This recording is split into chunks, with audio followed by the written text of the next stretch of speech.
Vivaro-ի հաջողակում այս անգամ 450 միլիոնից շատ շահումներ են պտտվում։ 15-5 միլիոն, 20-2.5 միլիոն, 75-1 միլիոն եւ ավելին։ Ու իհարկե, շատ կոիններ, բոնուսներ, իսկ փոխարին մանկետում տուն մեքենա ու ինչ ուզես։ Հաջողակիր ամեն օր անվճար ու շահիր Vivaro։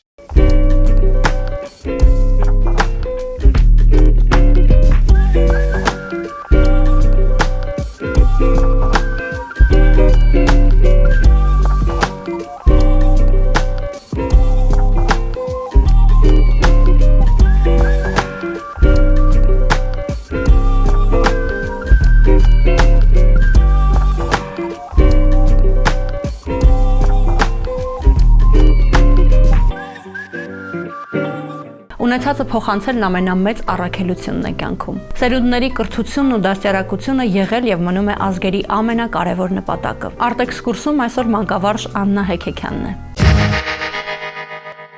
Խոսքի էսթետիկ էվոլյուցիան։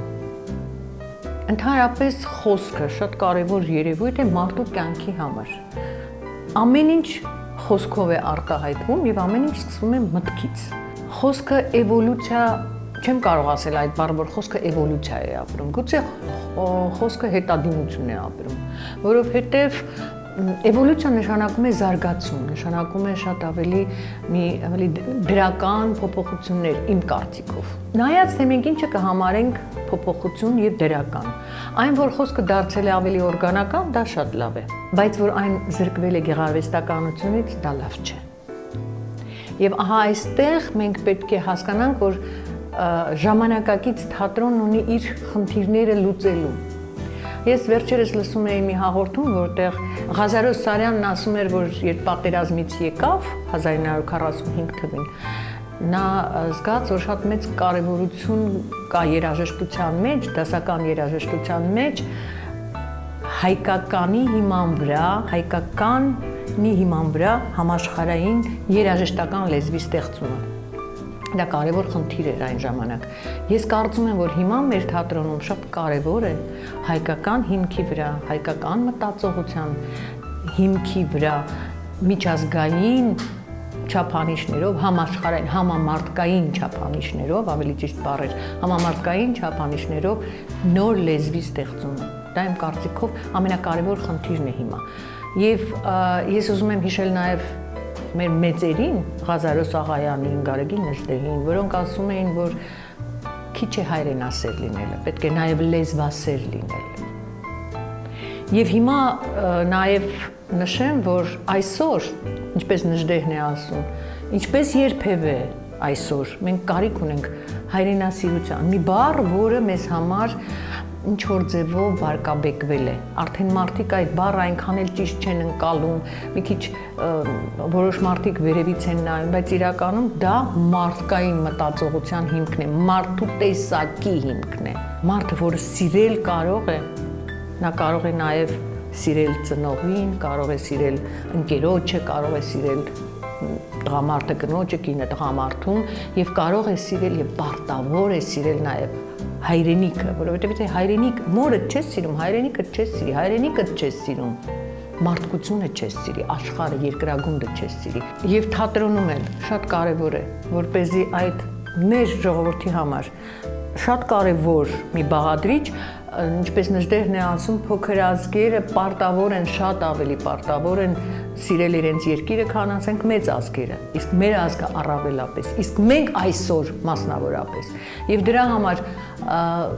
թատերական լեզուն եւ թատրոնում խոսքը շատ կախված է նրանից, թե մենք ինչ ենք ուզում ասել եւ ինչ խոսքով ենք ասում։ Ես այսօր պիտի մի քիչ շեղվեմ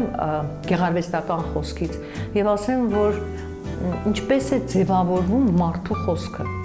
Բնականաբար նրա մտածողությունից եւ նրա ցանկություններից, նրա որոշումից։ Այն, որ մենք ի տարբերություն մեր հարևան երկրի, հյուսիսային հարևանի,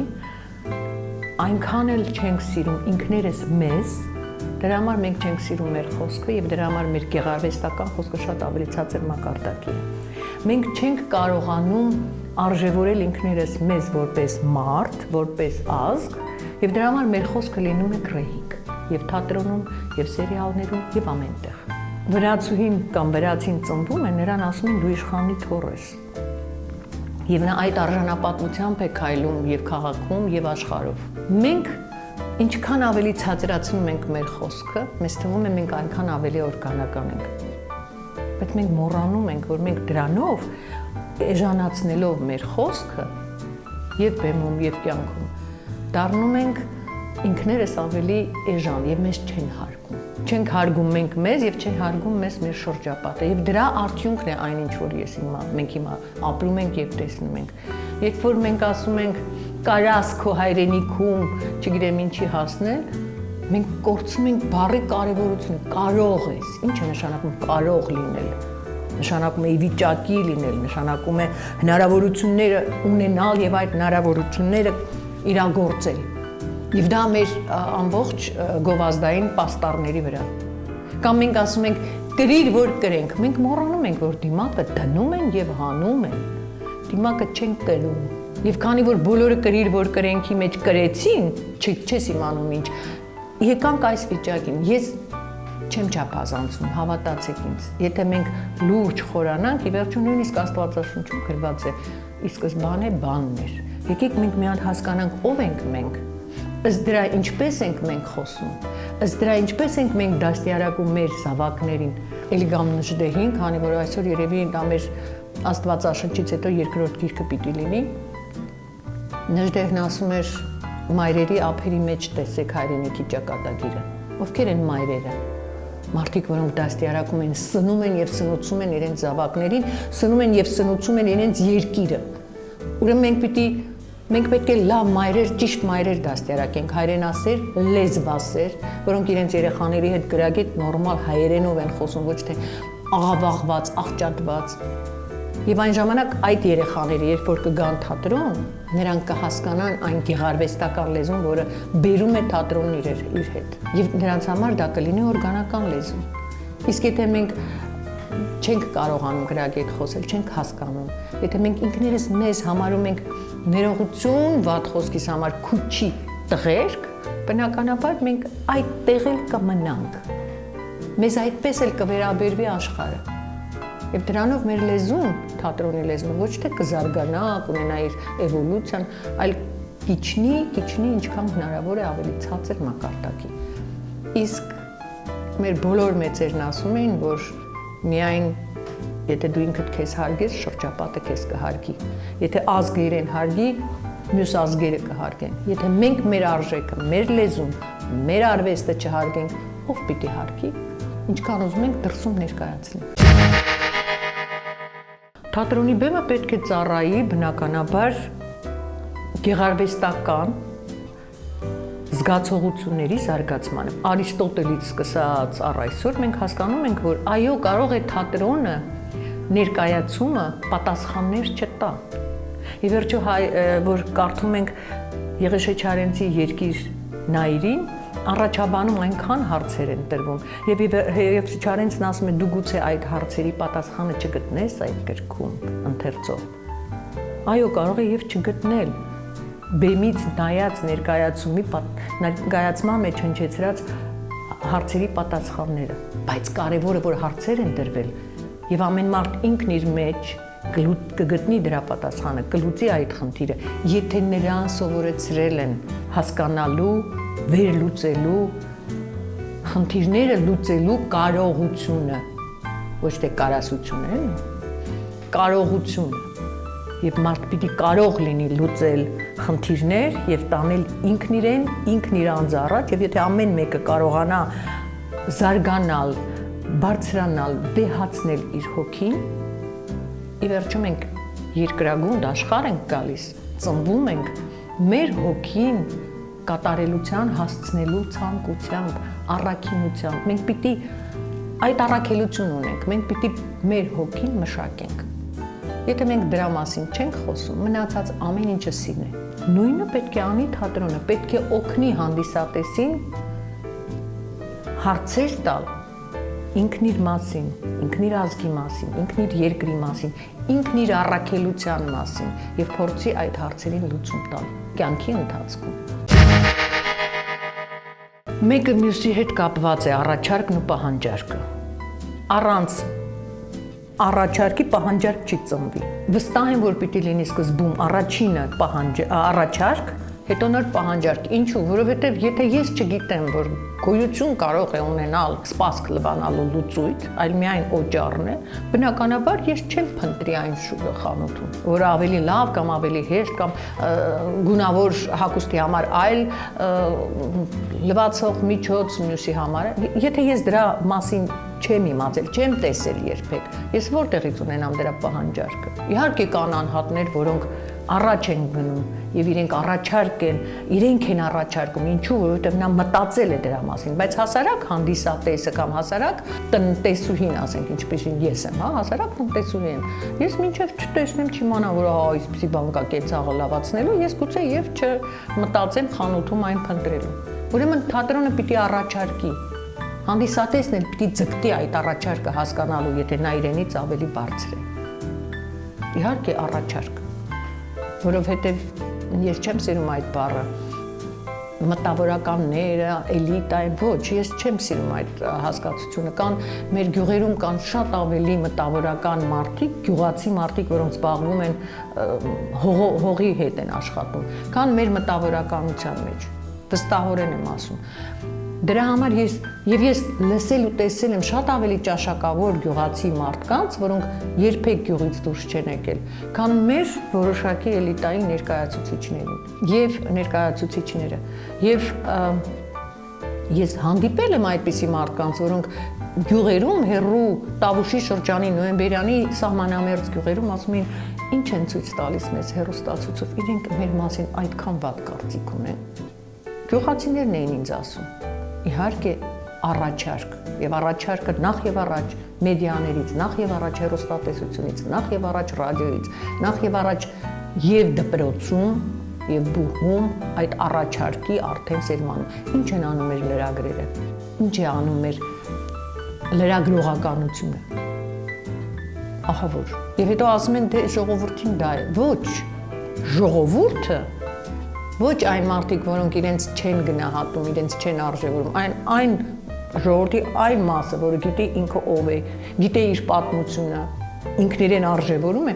նա անպայման բարձր առաջարկի հետևից կգնա։ Հերոս ասածը դրամատուրգիայում ինձ մի քիչ տարակուսանքի է բերում, որովհետև ինչ է նշանակում հերոս, հակահերոսն է հերոս, ինչպես հակագովազն է գովազ։ Ես պարզապես կարծում եմ, որ դրամատուրգիայում, բեմում,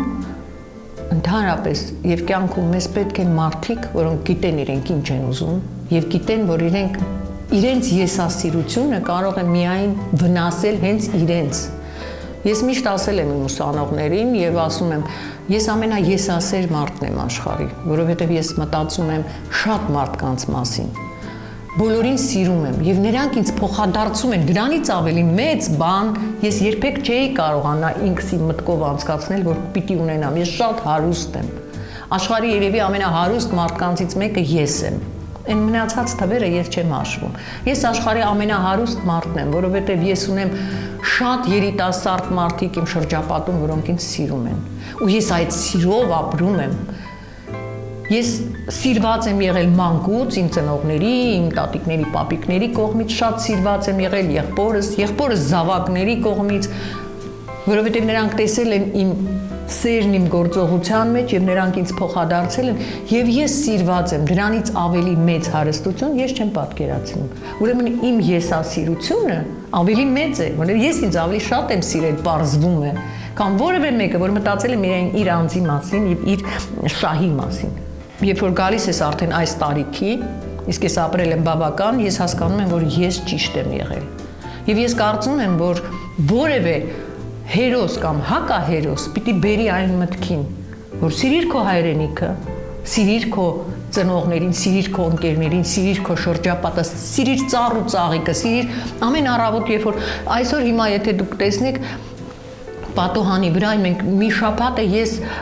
փորձում եմ, որ այդ դեկաբրիստ կոչվող բույսը պուճուրիկ ծաղիկ տվեց եւ այսօր ես երջանիկ էի, որովհետեւ ես զգացի, որ նա կոկոն է տվել եւ ծաղկելու է այդ բույսը, որը 2-3 տարի ոչ մի կերպ չէր ծաղկում եւ ես անընդհատ աշխատում էի այդ ուղղությամբ։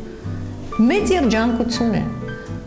Դրա մասին պիտի լինի դրամատուրգիան։ մեր բուհում մենք փորձում ենք համապատասխանել եւ բոլոր բուհերն ունեն այդ ռազմավարական ծրագիրը, որտեղ պետք է շուկայի հետ համահունչ գնալ։ Իհարկե արվեստը մի քիչ այլ բան է։ Մենք ոչ մեկին չենք կարող տաղանդ ներարկել։ Մենք միայն կարող ենք տեսնել տաղանդը, եւ դա մեծ առավելություն է, թե մենք տաղանդը տեսանք, հասկացանք, որ նա տաղանդ է եւ փորձենք նրան փայփայել, գուրգուրել, ինչ որ գիտելիքներ, հմտություններ տալ, որ նա հետո կարողանա ծաղկել։ Պահանջարկը տաղանդի միշտ կա։ Միշտ բոլոր դարերում, նույնիսկ եթե թատրոններում փոքր է աշխատավարձը, նույնիսկ եթե քիչ են թատրոնները եւ շուկան, բայց իմ ֆակուլտետում, մեր ֆակուլտետում, թատրոնի ֆակուլտետում, որտեղ սովորում են ուսանողները դերասանական արվեստ, ռեժիսուրա, պարարվեստի ռեժիսուրա եւ պարարվեստ, նրանք բոլորն էլ կարողանում են, տաղանդավոր մարդիկ միշտ էլ կարողանում են իրենց տեղը գտնել։ Գուցե ոչ միանգամից, գուցե մի քիչ մեկն ավելի շուտ, մեկը միանգամից, մեկը մի քանի տարի հետո, մեկը գլուխը տարբեր պատերին տալով նորից ընձյուղվում է եւ կարողանում է իր տեղը գտնել, բայց տաղանդավոր մարդը տաշածքարը իր տեղը չի մնա, անպայման, նրան բայց պետք են օգնականներ եւ ինձ թվում է, որ կրթությունը այդ օգնականներն են, կրթության համակարգը այն օգնականն է, որը տաղանդավոր մարդուն փորձում է ճանապարհ հարթել, գիտելիք տալ եւ ուղղորդել եւ իմ շնորհալի ուսանողները բոլորը ինչ որ ձևով իրենք ինքնաարտահայտվել են։ Նույնիսկ նրանք, որոնք թատրոնում չեն, նրանք կրթության ոլորտում են աշխատում։ Ես ունեի շատ պայծառ ուսանողուհի, որը հիմա 3-րդ զավակն է բերել, ունեցել, եւ նա աշխատում է երեխաների հետ։ Բայց դա էլ է, չէ, երջանկություն։ Դա էլ է ինքնաարտահայտման միջոց։ Բոլորովին պարտադիր չէ, որ անպայման դառնա առաջատար դերասան, որի մասին թերթերում գրեն, հեռուստատեսությամբ խոսեն։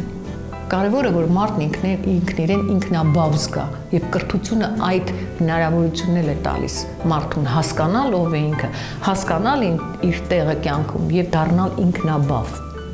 Եվ դա շատ կարևոր է իմ կարծիքով։ Լավ դասախոսների ձեռքի տակ։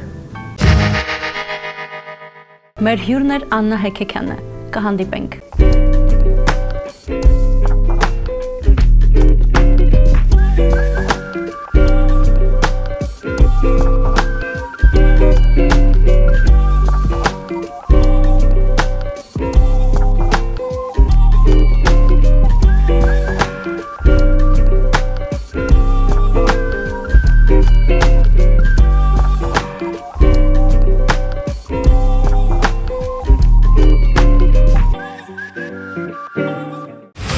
Նոր բարձունքներ, նոր հնարավորություններ, սպորտի սուպերհերոսներ։ Vivaro Pinnacle